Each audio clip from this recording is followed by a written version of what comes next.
Going to try to make some pretty rapid progress on finishing out this project with the Motobecane Mirage.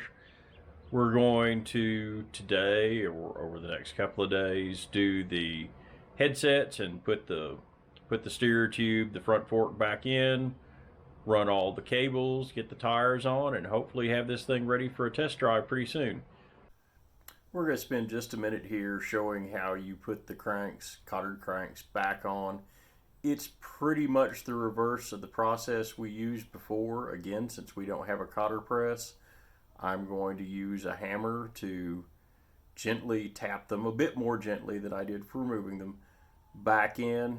The one thing I can tell you from doing them previously is you really need to be careful that you've got the cotter lined up as flat as you can before you start hammering, because if it's off center, it's not going to go in, it's going to mess up the cotter, and if you manage to get it in far enough that it seems stable, the crank will make the most god-awful creaks every time the pedal goes around. So I already got it in and started, so I'm just going to put my piece of steel pipe that I use as a brace up underneath it and do a little tapping.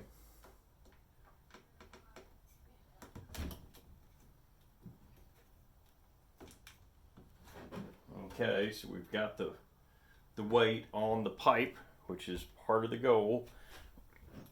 I'm going to sit this rubber mallet on top and hammer on it.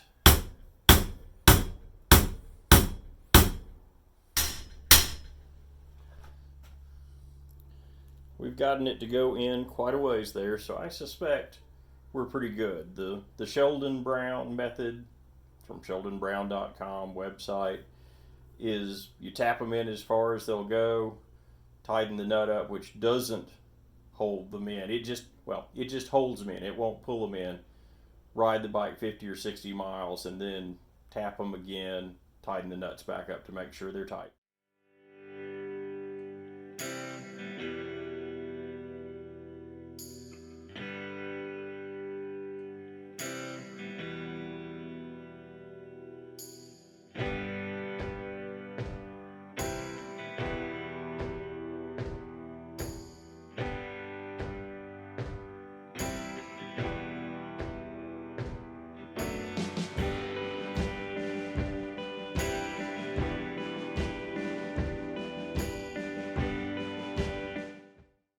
Most of cabling is pretty simple. One of the priorities is to get a nice clean cut on the cables, and it is important to have a good set of cable cutters.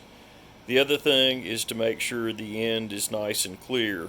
I've just got a little spike here that's just the right size that I use to make sure that the inner liner is back away from the cable, and so everything will work well.